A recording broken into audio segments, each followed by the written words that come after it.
Las expropiaciones de un inmueble por parte del Estado son para muchos fuente de confusión. La expropiación de un terreno o propiedad implica que el Estado compra de manera forzosa un inmueble, o sea, el dueño de la propiedad debe abandonar su casa, por ejemplo, y el Estado lo indemnizará monetariamente por este hecho. Para este efecto, el Estado tasará la propiedad para realizar el pago según ella. La tasación será realizada por una comisión de peritos nombrada por un ente fiscal. Las expropiaciones se realizan por lo general porque en el futuro será necesario ejecutar alguna obra civil como un camino, carretera, puente, ensanche de alguna avenida principal, etc. Y su trazado pasa necesariamente por la propiedad de algún privado.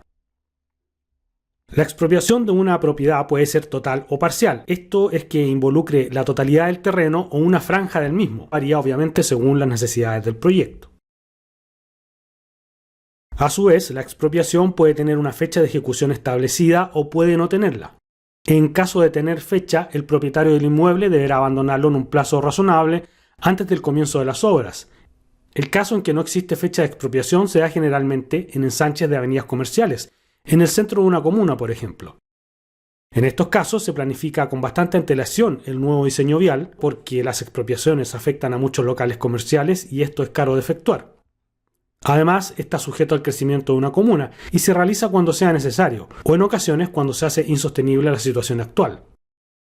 Por lo tanto, no es raro encontrarse con que se proyecte una expropiación en el centro de una comuna que finalmente se ejecute décadas después de ser anunciada. Durante este periodo no es necesario efectuar la demolición ni tampoco se paga la indemnización. O sea, el dueño del local comercial, por ejemplo, puede hacer el uso del mismo con normalidad por muchos años. Ahora, hay un pero en esta situación. Como decíamos, el local comercial puede mantenerse intacto por décadas siempre y cuando no se hagan demoliciones que afecten grandemente la estructura del local comercial. El dueño puede hacer remodelaciones mediante obras menores o cosméticas a su propiedad, pero si desea demoler la estructura y construir nuevamente, deberá respetar la franja de expropiación proyectada para ensanchar la calle o la avenida. En este caso se respetará la nueva norma de edificación, pero no ha habido una expropiación en sí porque el dueño sigue usando la propiedad normalmente. Por lo tanto, no hay un pago de indemnización tampoco. Si bien la expropiación es un proceso obligatorio, se puede llegar a evitar en algunos casos, pero esto puede implicar un largo camino judicial que puede llegar hasta la Corte Suprema. El interesado en comprar o invertir en propiedades siempre debe tener el cuidado de revisar si el inmueble está sujeto a alguna expropiación. Esto puede realizarse obteniendo el certificado de no expropiación del inmueble o revisando los documentos de planificación territorial a los que está sujeto, como por ejemplo el plano regulador de la comuna. ¿Cómo se determinará el precio de la propiedad a expropiar? El Estado tasará el inmueble determinando el costo de reemplazar una propiedad similar al propietario. Si los dueños de la propiedad consideran que el daño patrimonial provocado no es cubierto por la indemnización de manera adecuada, existen instancias para tratar de aumentar su monto. A continuación veremos el tema de la expropiación desde el punto de vista de un banco que financia un crédito hipotecario y desde el potencial comprador de una propiedad sujeta a expropiación.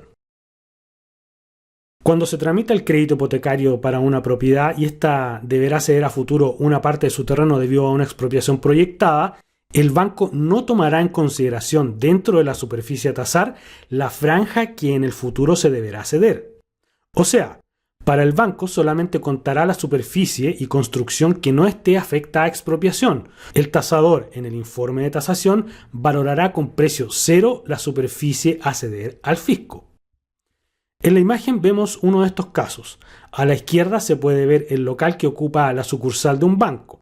El edificio es notablemente más moderno que las construcciones a la derecha. En este caso, al demolerse el edificio antiguo, similar a los de la derecha, se debió respetar la franja de expropiación. Vemos claramente que la línea de edificación de la sucursal bancaria está ubicada más atrás que las de las construcciones antiguas a la derecha. En este caso, al demoler y construir nuevamente, no se pagó indemnización. Repetimos que la superficie delimitada por la línea verde y la línea amarilla no será financiada por el banco mediante el crédito hipotecario. El comprador tendrá que financiarlo de su propio bolsillo o solicitando un préstamo adicional. El vendedor, por su parte, sí considera esa superficie en el precio. En la imagen esto se refleja en la superficie en amarillo, delimitada por la nueva línea oficial roja. Esta superficie no será considerada la tasación del banco y por lo tanto no será financiada mediante el crédito hipotecario. En la siguiente imagen puede apreciarse que las construcciones antiguas están siendo ocupadas como locales comerciales, a diferencia de las construcciones antiguas en la imagen anterior. En este caso ocurre lo mencionado anteriormente. Las construcciones antiguas no han sido demolidas y solamente se han efectuado obras menores para hacerlas funcionar como locales comerciales, y pueden, por lo tanto, mantenerse de esta manera hasta que se efectúe la expropiación. Si se mantienen así y llega la fecha de expropiación, los dueños de estos locales sí serán indemnizados. A la derecha, en cambio, se prefirió demoler la construcción antigua y debido a esto la propiedad perdió algunos metros de frente para respetar la nueva línea oficial.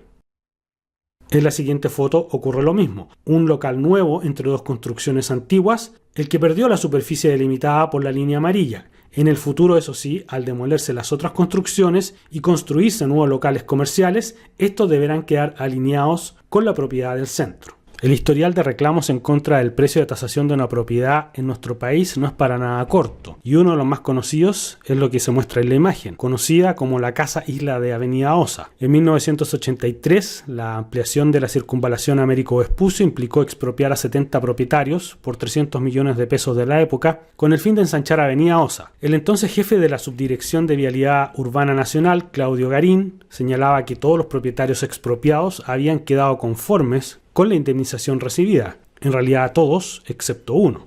El doctor Jorge del Valle Donoso, quien residía a la altura del cruce con Sánchez Fontecilla, rechazó la tasación que efectuó una comisión de hombres buenos y que ascendía a aproximadamente 10 millones de pesos. Del Valle recurrió a los tribunales reclamando la ilegalidad de la expropiación e inició uno de los juicios más largos que se conozcan sobre esta materia. En 1985, el Consejo de Defensa del Estado, en representación del Ministerio de Obras Públicas, intentó llegar a un acuerdo ofreciendo 20 millones al médico, pero este se negó. Dijo que para poder comprar otra casa similar necesitaba unos 50 millones de pesos. Uno de los hijos del propietario se apuraba en señalar que en el lugar vivían 3 familias constituidas por alrededor de 20 personas y que el dinero ofrecido por la casa no nos alcanzaría ni para comprar otra de 3 dormitorios. La Casa Isla tenía alrededor de 800 metros cuadrados en total y para febrero de 1988, a 2 meses de la inauguración del tramo Bilbao-Plaza Egaña, aún no se llegaba a acuerdo. En 1990, desde la Fiscalía del Ministerio de Obras Públicas, indicaban que ha constituido el litigio de mayor porfía en los últimos 30 años, fecha en que se realizó el proyecto del anillo vial. La respuesta no tardó y en una inserción pública en el Mercurio, el doctor señalaba: he sido tenaz para defender el valor de mi casa, no he resistido ni a la autoridad ni al progreso, sino que no he encontrado quien atienda mi justa petición de ser indemnizado. En noviembre de 1991, tras 8 años, ambas partes acuerdan el pago de una indemnización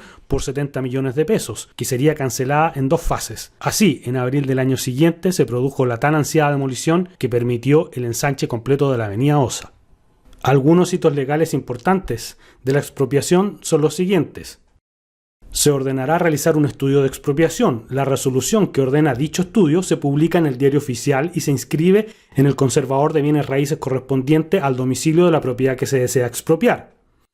Una vez hecha la publicación y la inscripción, la propiedad estudiada no se puede vender y el dueño del terreno tiene la obligación de permitir todas las diligencias que deban hacer en el terreno los funcionarios a cargo del estudio de expropiación. Por ejemplo, permitir el acceso al terreno. El organismo a cargo de la expropiación tiene un plazo de 90 días para hacer el estudio de expropiación. El organismo a cargo de la expropiación nombrará una comisión de 3 expertos que harán la evaluación del terreno y determinarán un monto provisorio de indemnización. Una vez informada, la comisión de expertos tiene un plazo de 30 días para fijar el monto provisorio de la indemnización por expropiación.